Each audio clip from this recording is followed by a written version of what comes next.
low torch head. Here we have the torch head and the fuel canister.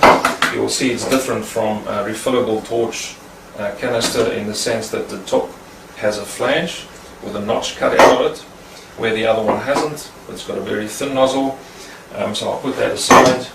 So when you look at that, this one has got a tab which fits into that notch. You just press it and give it a quarter twist, and that's it. Then you open the fuel, press the trigger, and away you go. It also has an adjustment for the flame, which you can adjust it if it's a nice flame. Of course, you can go from a very small to a really big 8-inch flame.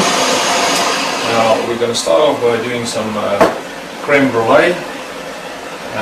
So I've got about a teaspoon and a half, 2 teaspoons of sugar that I'm going to put on there.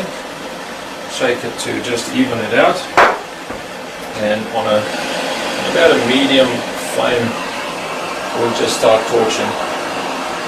You'll see I'm using a circular motion to make sure that I even out the heat over the whole area. And when it starts smoking, you can just take the flame away for a second, and you keep going until all the sugar below is actually melted.